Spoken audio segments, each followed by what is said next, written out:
Hi, Taman. Very good afternoon, and thank you so much for joining us today. Really great to have you join us for the next 1 hour. We earlier had the founding dean of ISP also join us. Oh, that's nice. So we were just mentioning to him that our alum of ISP is hosting, being hosted in the afternoon as well. Before we get started on the exciting journey at boAt, just wanted to introduce you and your experience as well, and then we can get started with some of the questions we had in mind regarding the amazing growth you've driven for multiple brands, and then we can open it up for Q&A at the end of the session. Sure, sure. So just to introduce Daman, I think a lot of experience, but to summarize, I think he started his career at NIT Roorkela. He completed his electrical engineering and then went on to ISP in 2004-2005 to finish his MBA. After that, he joined Infosys, one of the bellwether stocks as well, spent some time in Europe, including the UK and Ireland, and post that actually started up as an entrepreneur with two ventures, Concept Gears, which was in the education space, and Daman, it would be great to hear more about that from you, as well as Planet GoGo, which was a personalized news platform.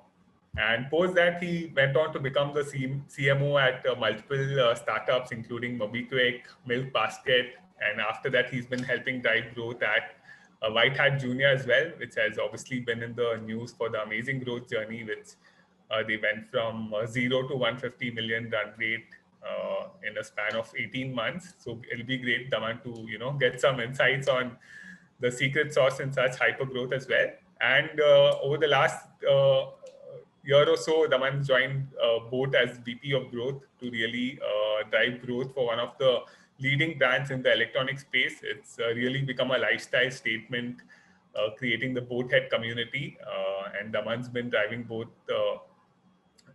the brand side as well as on driving results from direct to e-commerce, and we've had the privilege of working with him. I think our teams really enjoyed working with Daman. He's really a leader who likes to inspire and teach and not manage, and I think the team also really, including Tej, who's co-moderating the session with me, we really enjoy working with Daman for the energy and perspective which he brings in terms of insights, and that's why we were really delighted to have him as a speaker today to share his insights. Daman, I don't know if I've got anything wrong over there, but very warm welcome to you again. Thanks, thanks. Lovely to be here. Thank you so much, Daman.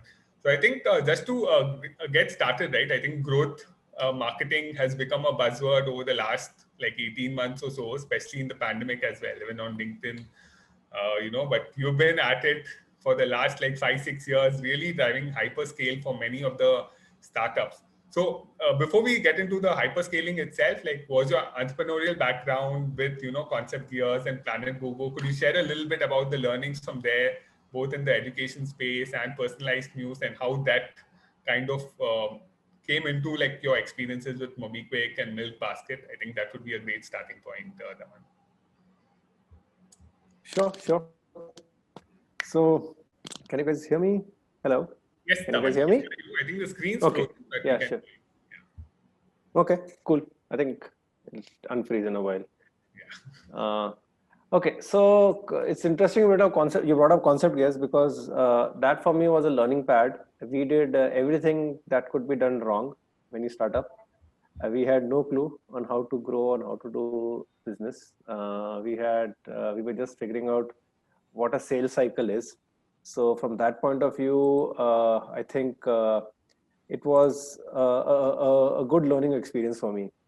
And the interesting thing is when I started on this whole journey to drive growth, I said to myself, I want to be a Dhandewala marketeer, wherein I put 1 rupee, I know I'm getting 1.5 rupees back, either now or 5 months down the line. So with that in mind, I discovered this whole realm of metrics and building growth teams, which frankly at that point in time wasn't that prevalent in the Indian market. So it was very interesting initially. I mean, right from being able buying Google inventory to driving growth, and we did some crazy stuff. We got 3 million app installs in 1 month. and we hardly even spend 10 lakhs on Google. Such things can't be done today, but yeah. And right from the time when we actually started writing code to send notifications out, today we have so many plug and play softwares and marketing automation tools available. So it's been quite a journey to see how to drive growth in the digital platforms. And frankly, I'm still learning every day. Uh, uh, I mean, there's a new platform coming up almost every month. We're trying to figure out how to leverage that with, and at the same time avoid the shiny object syndrome. Kuch naya hai to acha hai. So trying to avoid that. So yeah, it's been pretty interesting.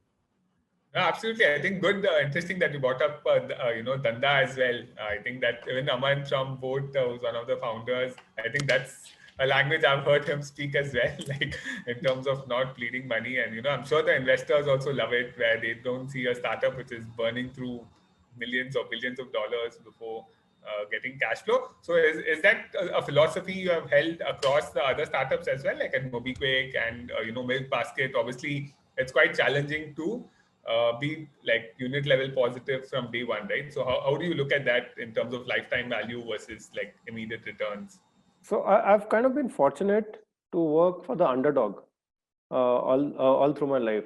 I've never had a market leader kind of a budget available with me, like a Samsung or a Unilever does. So it helps us to think more. It helps us to sweat the asset far more. And what that kind of entails too is that you develop a spirit of experimentation as a marketeer. So I have this going joke, that every TV campaign is a success. I mean, behind a campaign, there's no one in the company who's going to say that it didn't work out. So, but the way we run is we get a bit worried if we don't fail on a weekly basis. And even while working with your teams, I mean, they come up with a new idea. I'm always for try the experiment out.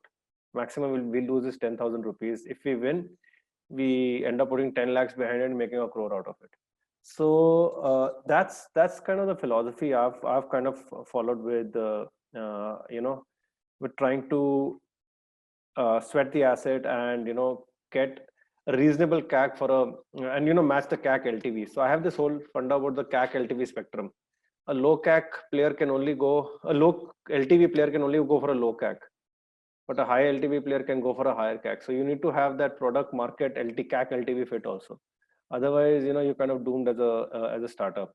And frankly, there are a lot of business models over there which say, okay, we're going to build the user base right now. We're going to monetize it later. I've been in some of those business models also. Line was such a business model where we accumulate a huge, insane amount of user base, and then we start monetizing it 3 to 5 years, 5 years later. So at that time, our guardrails were a certain amount of CAC. And the way I see it, every company has 1 or 2 channels which are the star channels for them, right?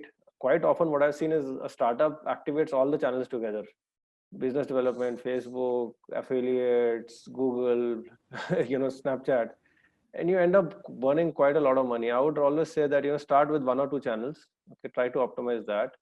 One works, put a person on the job, and then keep experimenting with the next channel and the next channel. So that's what kind of worked for us in the past. Sure. Thank you so much, Daman, for sharing those insights and giving us a good understanding that what startups should do, what they should not be doing when they begin. So just as you come from a very vast experience, you have a lot of experience from different sectors. So just wanted to know, as this session is all about metrics, we talk about all about data. So how has data actually helped you in driving your key decisions for any of your marketing activities? Data is obviously of 2 types. It could be good or bad, but how have you kind of molded that into making a good strategy for any of your campaigns? Or if you could throw some light on that also for us. Okay. So while I look at any company, I know there are 1 or 2 data points or metrics that we want to move, all right? And unless you have enough telemetry built into the system and the processes, you don't end up getting good data. So for example, if your attribution is not set up correctly, you end up looking at a wrong dashboard and you end up optimizing your campaigns for something else. So from my point of view, I look at two things for data. One is the telemetry that gives me the data, the information, and second is how much can I trust that? Is there a better way to do it? Because a lot of times I've seen marketers go the wrong way because the data says so. And if I take the whole funnel, if I look at user acquisition, for example, ad fraud plays a huge role in fudging up the data, right? You might attribute a certain acquisition to an affiliate, whereas Google may be getting it to you, right? So that kind of throws the marketer off and puts more money on an affiliate. Second is the way you measure data. You might say, okay, I'm going to go at a last click attribution, or I mean not do a data driven attribution. So then you are just discounting any of the channel who has actually helped build the brand before the user comes and buys into you. So it's quite a complex problem, in terms of how you want to read the data. So and I've quite often seen a lot of companies not even put in the right instrumentation to gather the data. So that is one part. And second is taking the easy way out, saying, "Acha, this is a free tool. Let's just use it, okay, and get on with it." But then it comes to bite you back in the ass when you're planning to grow, because then the cost of change is very high. And second is you suddenly realize your past data is it's not relevant. So then what do you do? And at this point in time, you're not spending 10,000 a day, you're spending 10 lakhs a day. So now what do you do, right? So each day that gets delayed, you're ending up spending 10 lakhs wrongly. So for me, I look at these two particular things. The next is creating data lakes in the organization.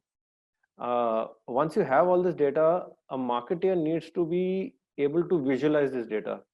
Moment a marketer starts going to an analyst and saying, show me what this can do, campaign doesn't run. There's a lot of lethargy that gets built into saying, okay, data aayega, we'll run it after 2 days. So one of the things that we did at MobiKwik was we literally democratized data in the organization.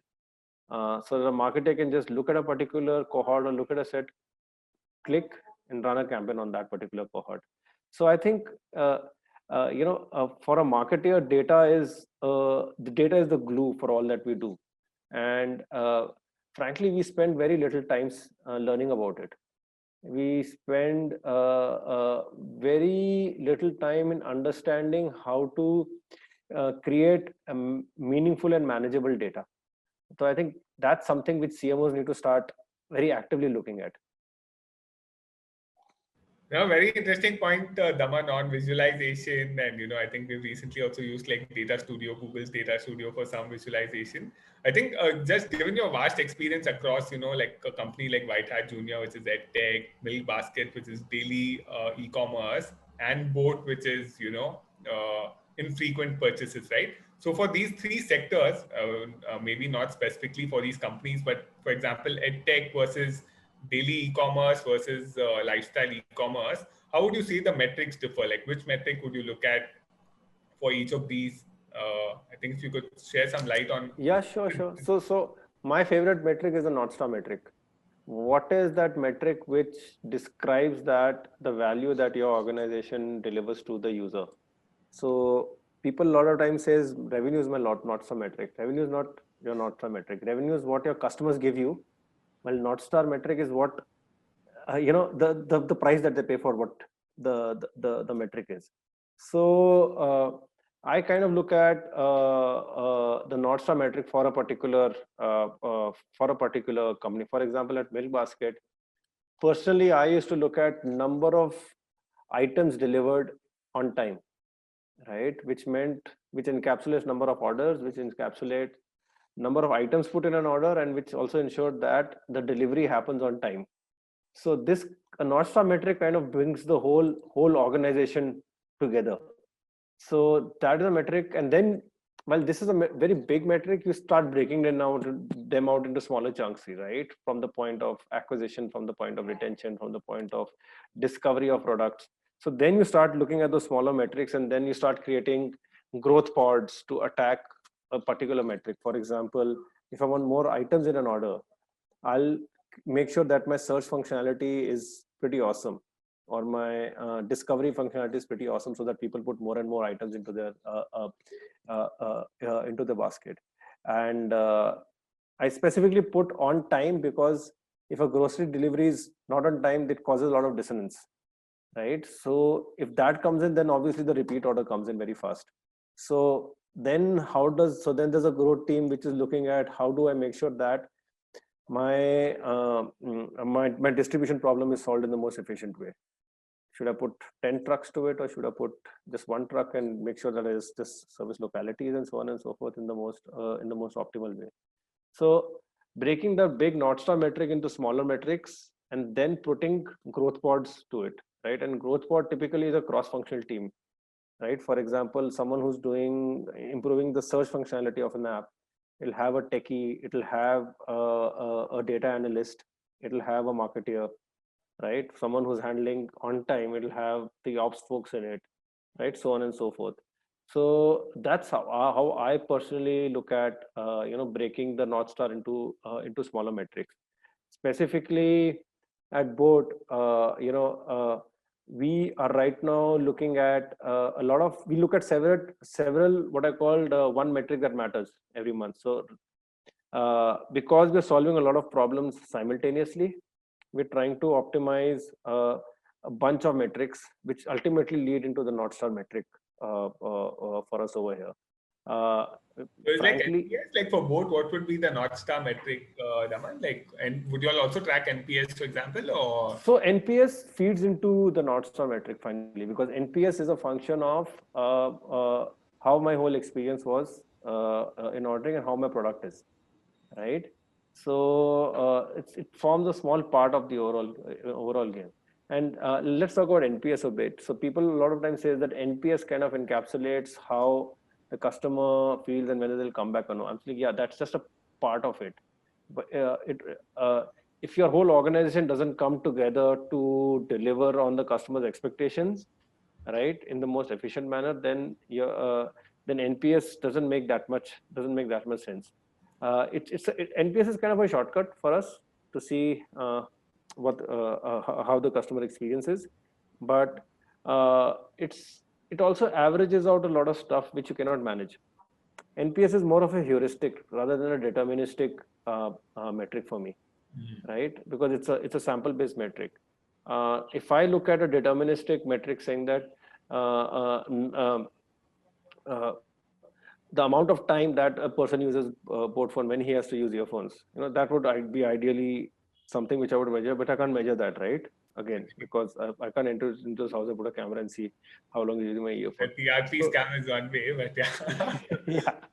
So we are looking at metrics right now which are getting our organization processes together so that we can service the customer in the most efficient and the best possible way, right? For a company like boAt, coming up with new products also matter a lot. We need to keep pushing the envelope. So it's a bit complex than just putting NPS as a figure, because we launched every time we launch a new product or a new category, we kind of the demand kind of surprises us, right? So there's a lot of latent demand built in.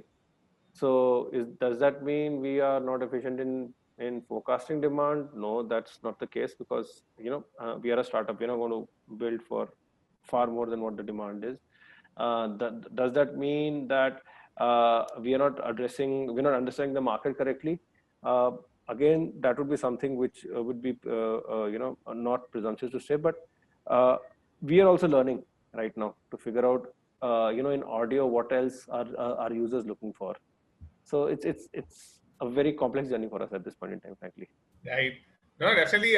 Thanks, Daman. You covered, both Milk Basket as well as boAt. I think just given your experience with some of the other startups, even like EdTech, for example, would like people who do demos, like there are so many metrics even in EdTech, right? So how does the organization which is looking to scale 10x in 6 months, how do they decide on that one metric? And does that metric also change over time? Like when do you decide this metric does not make sense, let's shift to another metric? That's a pretty awesome question. So the North Star metric remains more or less the same, right? If you're selling products today, it's not like that you're going to be selling SaaS tomorrow, right? So the North Star metric kind of remains the same. Okay, Airbnb is going to sell nights, right? So what changes in terms of focus on a month to month, on a quarter to quarter, is the one metric that matters, right? For example, for the next 30 days, I'm going to focus on how soon can the user check out and get the order delivered, right? The next month, probably I'm going to put more of my personal focus on how do I make sure that when the person is wants the next pair of earphones, he comes back, right? How do I do that? Then probably I can figure out how can I make my product roadmap more robust, how can I upsell and resell, so on and so forth. So the North Star metric remains the same, but the smaller metrics that feed into it, you start looking at that with various with different focus levels throughout the journey. So the metrics don't change, the focus of the metric, the focus of the metric changes. It's also very important to remember that each metric should also have guardrails. For example, if I want to grow 10x, like you said, right? But if my CAC is going out of the window, then it doesn't make sense. So the CAC becomes the guardrail over here. So if I'm using Google as a channel and I'm doing 3,000 orders with it and I want to go to 30,000 orders, I need to make sure my CAC is not 10x. My CAC can mainly, go 1.5x to that extent.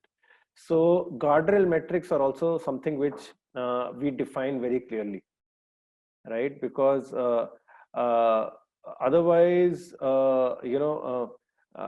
you incentivize someone to say, get me 10x growth, but you don't put the guardrail. He will show you 10x growth, but at what cost? That's going to drive everyone up the wall. So that's something we look at. The other metric that we always look at is if there is a metric that we're measuring which involves the customer, we also try to figure out how to make sure that the metric is not gamed, right? Given the population that we work with, a slight way in which the metric can be gamed, it just throws the whole ecosystem off. And we used to look at this very carefully in MobiKwik, because there's a lot of the commodity that's been transferred is money, right? Moment you have a pipe with which money can be transferred, it kind of disrupts a lot. A lot of fraud starts coming in, so on and so forth. So those are the kind of things that we kind of keep in mind. Specifically on if I look at the top end of the metrics, the acquisition metrics, right? We played very carefully with the digital media, right? While it lends itself to measurement, it also lends itself to a lot of mismeasurement. So that's what we also look at. Absolutely, Daman. I think very interesting point on the guardrails also. I don't think I've heard that term used earlier, but we obviously use it as a benchmark. Okay, you have to grow, but within this cost constraint.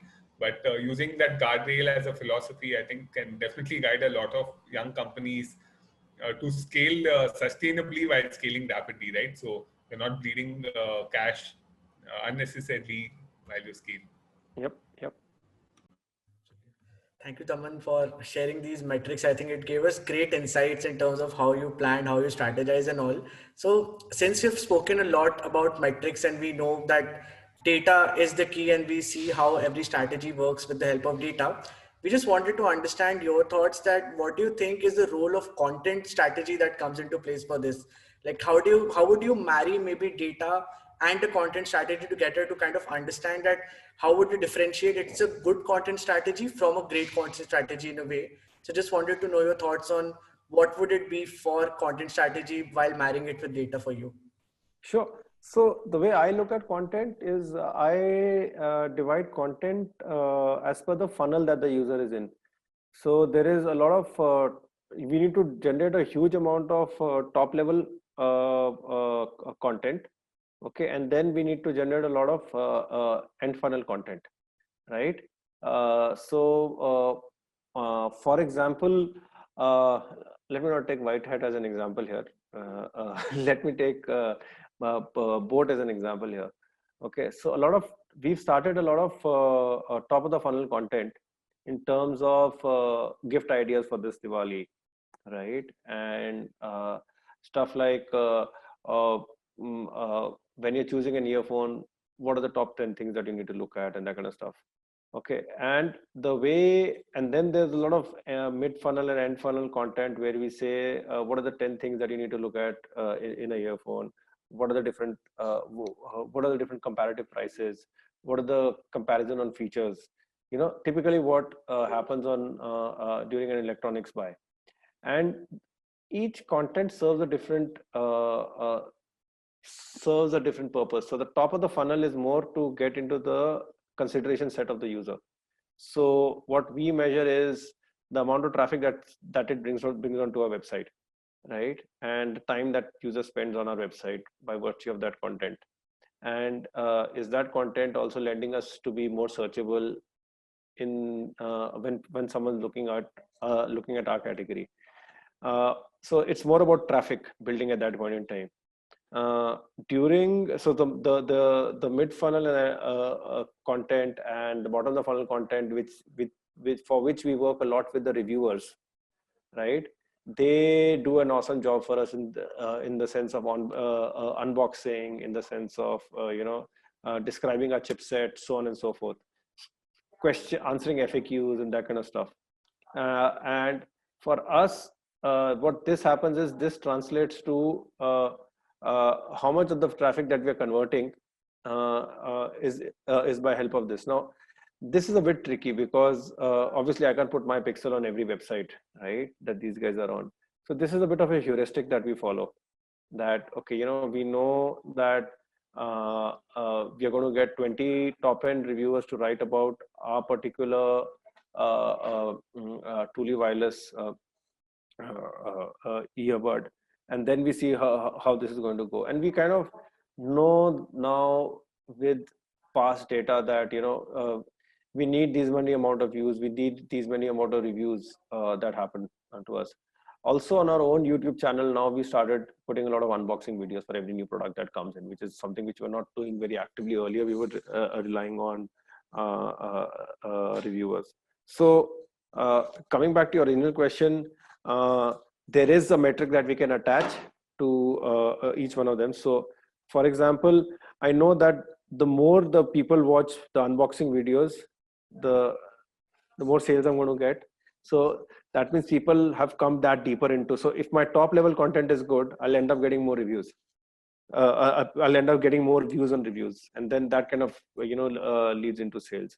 So yeah, not very deterministic, but heuristically, it does an awesome job.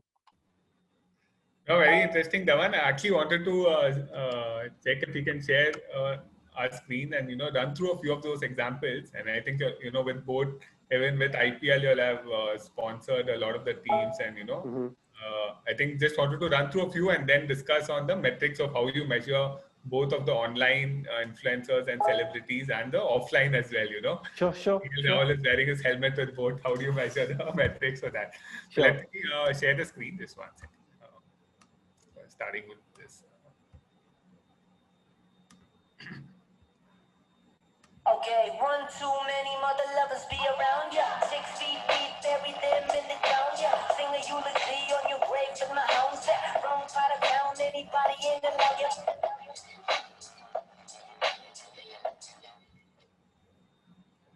Really great production quality as well, obviously. I just want to play one influencer video as well before we. And we're here today. Hi everyone, this is Masaba Gupta, and we're here today with boAt.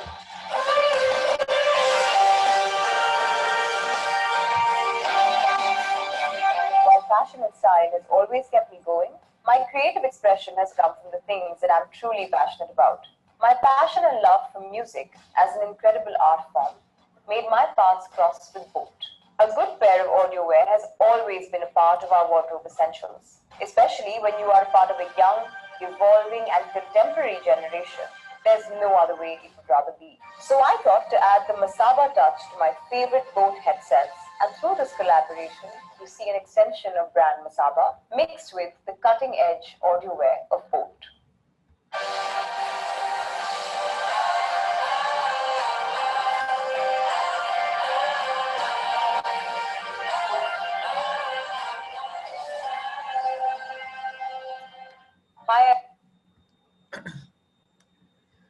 Great. So I think very, interesting videos, Daman. So, how do you all decide on these celebrities? What metrics do you all look at? And, how do you measure the impact as well either in terms of top of the funnel? It'd be great to hear your thoughts on this. So in boAt, I think a brand has, influencers have played a huge role in a brand. Right, and I think all kudos to Aman and gang. I mean, they started this journey way before I joined in identifying these particular celebs. So our TG primarily is between 18 to 30, right? So we've kind of latched on to the key lifestyle happenings of this particular TG. So in India, it's particularly music, cricket, fashion.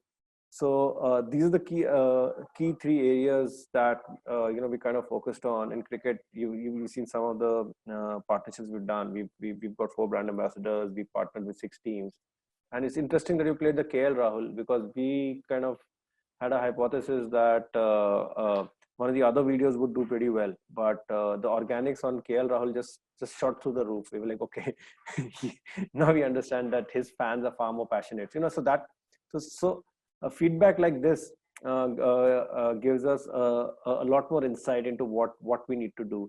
And since we are positioned as a lifestyle brand, early on we felt that partnering with one of the leading fashion destinations in India, which is Lakme Fashion Week, that will really help us build a connect with the audience. And that's gone on year after year. I think this is the 3rd year that we're getting into a partnership with them. We do a lot of limited edition stuff. A lot of our community, they like to collect some of those. It's a pretty awesome place to be in. To have people love the brand so much, that they associate with it. If you see, we work with celebrities in a very different way that a Coke or Pepsi does.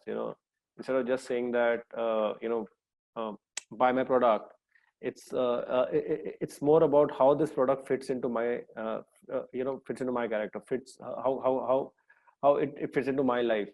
And people who associate themselves with that particular celeb, they kind of build a deeper connect with the brand, rather than someone just saying that wear this particular banana or something like that. So it's pretty well thought out. Also, in terms of the engagement that we see, so we get a very good sense of what kind of following what kind of interest this particular collaboration has created. And that also helps us a lot into planning our inventories, planning our sales, so on and so forth, right? So we know that if it's an X 100,000 video view, that we can expect these many people coming onto the platform. Again, that feeds a lot into the backend data. Once they come onto a website, then it's just numbers for us, right? Then we start measuring how many hits have we got to a particular page, how many people have requested for a particular product to go live, so on and so forth. So we can kind of anticipate a lot of this. Similarly with all the cricket teams that we went live with, right? We went live with 6. We brought out co-branded inventory, and interestingly, a lot of the cricketers themselves call us up saying that we want this product. So that kind of tells us we've hit. What else can one ask for? Yeah, so we're creating something meaningful. We're just not tagging on a brand of a partner onto our product. So we've created something which is in sync, and we've seen them use these products on the ground, take the boombox with them, so on and so forth. So so that kind of gives us an idea of how well this particular association is working. Music is something obviously we are very close to, and also different genres of music, like Sunburn is another place that we've been partnering with for quite some time. We see a huge amount of ROI on that. Again, it's a very aspirational brand. The music is very aspirational. We've partnered with Guru Randhawa, Diljit Dosanjh, and a bunch of them. A lot of stuff is going to be happening in the coming days. So this is something which helps us, tap into their communities and them also identify very well with the brand. So yeah, influencers is going to be a very key strategy for us going forward, and I think that's really helped the brand become quite recognizable today. So I think Daman, like one of the challenges in the influencer space, like we also started out with influencer.in like 3-4 years back. I think a lot of brands still compare like, at a CPM level for influencers. So how many people am I reaching? What is the CPM for this? Do you think that's like the right metric to look at, or, brandless studies, which, some of the platforms offer, or would you measure like the search impact in terms of number of people visiting your website after influencer campaign? How would you like decide on whether the campaign's successful or not? So influence is a lot of trial and error, right? You need to figure out what's the right fit, and I think every brand has its journey on that. No one has a set playbook saying that ye 5 influencer lo and you'll sell 10 crore kamal. I wish it was like that, but it is not. So in terms of the way we see it, we do not measure how many products we sold by one Facebook post. Let me put it that way. That is not the measure by which we are going by. But we do know that it creates a rising tide which lifts, unintended, the boat. So we know that for us to talk to the user, to talk to our TG, we need to have 4 or 5 influencers talking about us at any point in time. So we kind of pace it out on that, right? Now, in terms of what kind of ROI we see this more as a awareness to consideration set kind of a thing. So this moment an influencer starts writing about us, we start seeing a bump up in people subscribing to our YouTube channel, people following us on Insta, so on and so forth. And that gives us a whole amount of user base to interact with even further, rather than just doing a paid campaign and getting these guys on board and they just click something because they saw a good photo. So this is something which is content driven. And I think we get a far more ROI from an influencer telling us, getting some of his fan followings onto our page, rather than us saying, let's spend 10,000 rupees to get 200 followers. So that's the difference. And moment you start, so for D2C brands, building the community is the holy grail, right? Moment you start building a community which loves your brand, which talks about your brand, right? Everyone becomes an influencer at the end of the day. So it starts from the big influencers. It gets these guys also to talk. So it's also the influencers, role to get other guys in the community to start talking about us. And I think influencers do that very well for us, which for us is so influencers like a sales multiplier for us. Let me put it that way. No, definitely. I think the boAt community, it's I've seen it a lot online, especially, right? I think a lot of people talking about boAt, and even the reviews and comments. It's really amazing what the company has achieved in a very short period of time. Mm-hmm. Kudos to you and the team. Absolutely. Also, I think because of these influencers, and especially I think how we term them as boatheads, as how we call them, I think they have created a great impact in the market for boAt. And I think that's one of the reasons that boAt is also amongst the top selling products in terms of Amazon and Flipkart, which would be our third party vendors. But obviously, as Daman, you also have a vision here to build boAt more as the number one brand in D2C sector here. So could you share some insights or some thoughts in terms of what are your innovations that you plan to bring about, or what are your strategies to make this as the number one earband in India from a D2C point of view?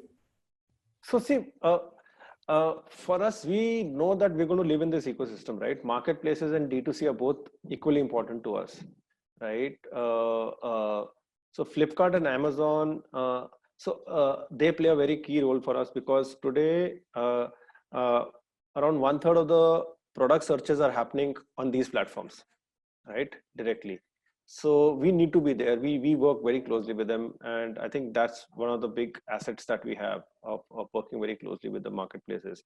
And then there's our own website also, and it's just not these two marketplaces. We work with a ton of them, right? Obviously, in India, these two are they are the biggest.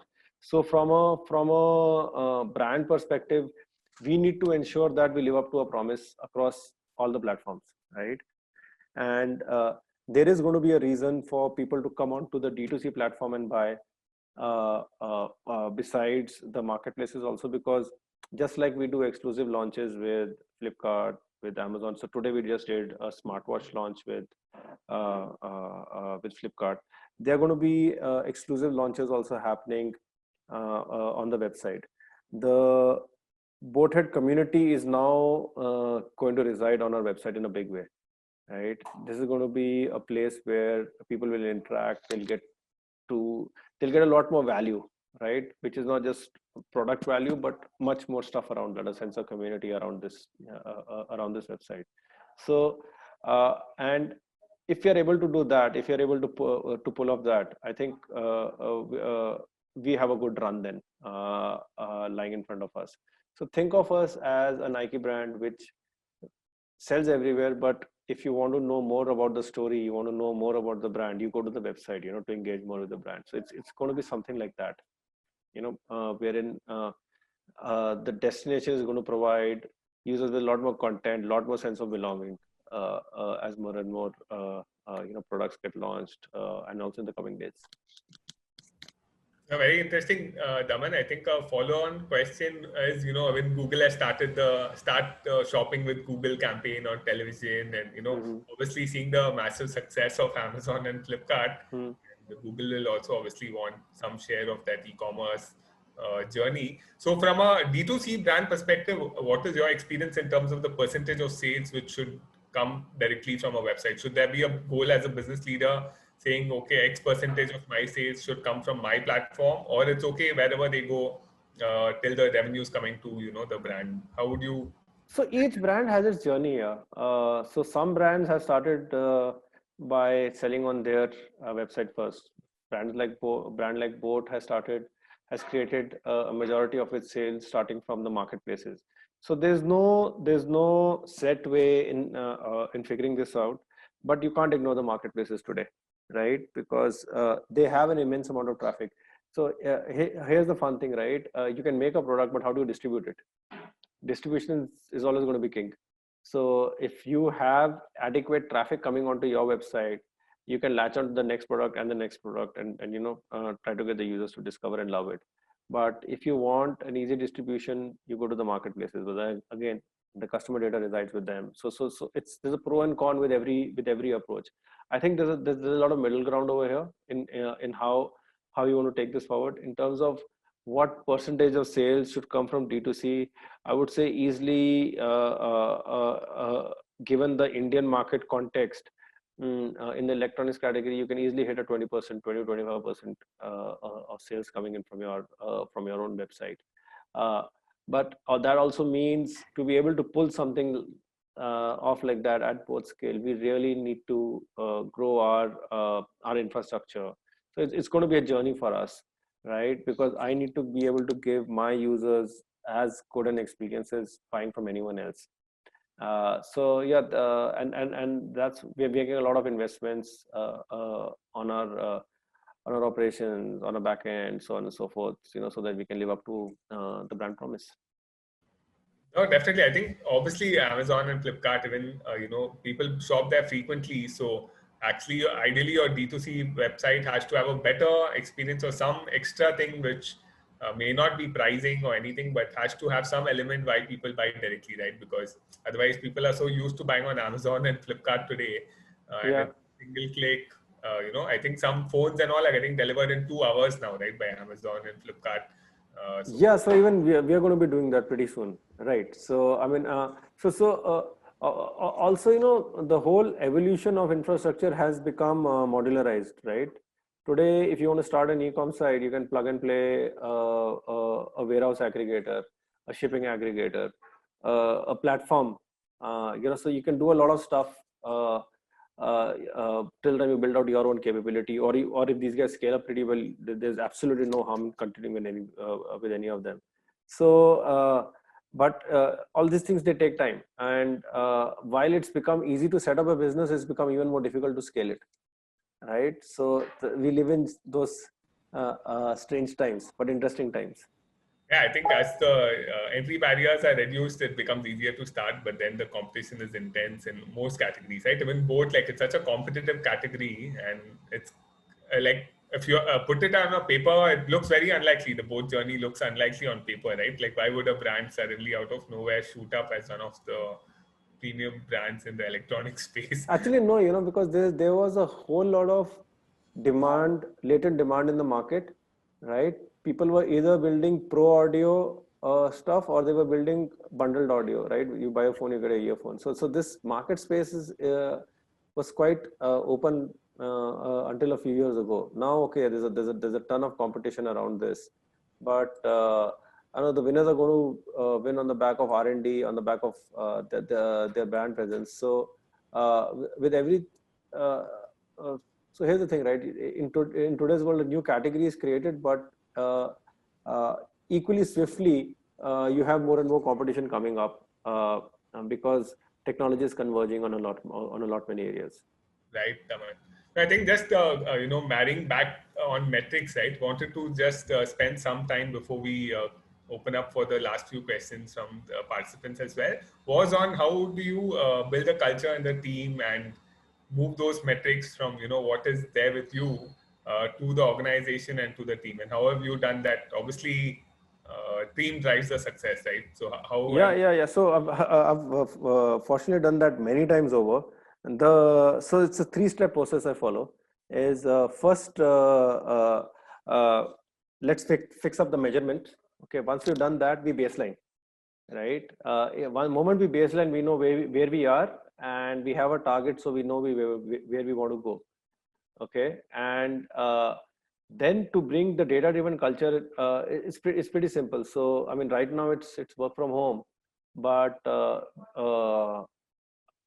when I'm in the office, we have a whiteboard in the office which has every key metric that we're tracking, open to everyone in the office, right? So there's absolutely nowhere to hide. If you're doing good on a particular day or on a particular week, it's written out there. Okay, and that's what I call democratizing of data. Moment I get into any business or I start running a thing, we publish all the data every day. So that kind of keeps far more people viewing that data, and it's quite counterintuitive, because a lot of people say, "Nee, we'll do monthly closing, and we will tell you at the end of quarter how we are doing." I said, "No, we'll do daily closing, and we'll tell you exactly where we screwed up during the day and where we need help." So I think that helps us a lot. In fact, we publish our online data to the management every day, so that if there's any idea and if they see us faltering in any way, there's always someone to help us. And if you're doing great, there's always someone in the organization saying that, what the heck did you guys do? So and how can we copy that? So that's pretty much what we do. Just make everything transparent and open, and measure everything in the right way. Thank you so much, Daman. So we also have some questions from the audience right now. So Mr. Himanshu has asked a question here. His question is with respect to the matrix. A lot of times where we are measuring changes, and what are we measuring changes? So he wants to understand that what are the different kind of measurement methods or attribution models or methods that you use, and how do you decide on the numbers by putting the North Star metrics to it? So how do you attach it to your old data which you have, and how do you attach your North Star metric to that? Okay. So I think there are 2-3 questions in that. So the first one I remembered was attribution. So there are a lot of attribution models, and I've written a lot of that on my blog also. So figure out what works best for you. Fortunately, today in Google Analytics, you can actually compare one measurement model to the other. So, but don't stress too much about this right upfront, because a lot of mistakes that happen is also because there is very less data and people trying to over-index on that. When you're starting out, right, you don't have enough data points to measure. So wait for you. So in initial days, just do your thing and work to get the data. But once you start getting scale, then you need to get your attribution model packed. Okay, and there are multiple methodologies available there in the market. There's data-driven. There's first click, last click, not direct, so on and so forth. In terms of the North Star metric, I think this is a very interesting exercise, and every startup and every company should do this, wherein you get all the senior leaders in and you say, what is the one metric that will encapsulate the value that we deliver to our user. Once you figure that out, and then you start breaking that into smaller metrics, and then everything is pretty clear, right, in terms of where you're going as an organization and which areas need help and which areas are doing pretty well. So for me personally, I go after the most difficult metric that needs a solution. So for example, these days I personally am working on conversion rate optimization once the user does add to cart. So it's just me and my tech team who sit every morning trying to solve how to do that, right? While to a certain extent, we figured out how we're going to get users onto the platform. To a certain extent, we figured out once the order is placed, how we're going to service that whole thing. So now we're trying to, so I think as a business leader, you need to go at the most difficult part of the problem and put a process on it, then start giving it off to your team leaders to start managing that. In terms of measurement, so measurement will not change, rather, right? Your measurement will, let me put it, you may get a better system to measure stuff, but you'll essentially be measuring the same thing. If a measurement changes, means you are not measuring stuff the right way to start with. Okay. If you're, I mean, there's only one way to measure revenue, right? By the amount of money that's coming into your bank. If you're counting revenue without discounts, so then you're doing something wrong, right? So it's that whole GMV versus net revenue conundrum. Measurement, I mean, knowing what to measure is easy. How to measure it is kind of difficult in a lot of areas. For example, what particular ad drove my user to buy? That's a difficult question to answer, right? But which delivery partner delivered the package to the user is pretty easy, right? And in how much time it delivered is pretty easy, right? In today's world. So I get what you're saying. You want to ask how you're measuring how much an influencer delivers value to you. Again, for those you need to measure heuristically, not in a deterministic manner. Sure, Daman. Thank you so much for answering that, Daman. We have one more question from actually Tushar, and it is quite relevant to, as we've spoken a lot about metrics, we've spoken a lot about data and how metrics and data actually helps us in the consumer funnel. So Tushar has asked that, do you think that data becomes old? Like, because we have a very long consumer funnel, we have a lot of data. So do you think there is like a timeline or a lifetime data that there's some duration attached to data, or is it? Okay, so here's the interesting thing, right? It depends on what data you need. So you use data to make a business decision, right? If there's a user that did something 2 years ago, is that going to help you make a business decision today? If yes, then keep the data. If not, then keep rejigging. For example, I keep the funnel data in my organization just for 6 months. Right, because in 6 months I probably have changed the underlying tech, the user behavior has changed. I've changed my my funnel flow.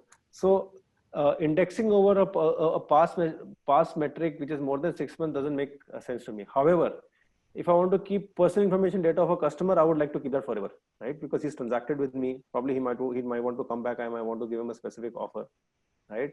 So that data I would want it to be eternal. Cookie data, I would not want it more than 30 days, right? Retargeted data, I don't want it more than another 15 days. So it depends on what level of data that you're looking at. And it's a very good question, because a lot of time we just fill up our databases keeping crap data, right? We keep endless log files. Someone may ask us for it. Unless you are in a regulated environment, in the fintech area, I don't think you need to keep 3 years of data you need to keep transaction data, because obviously that's proprietary to you, and and that's useful for accounts and finance. But other than that, in terms of visitor data, data which helps you to market, more than 6 months, I mean, since most of the folks on the forum are from marketing, more than 6 months of Purana data, it's not going to help you in any way.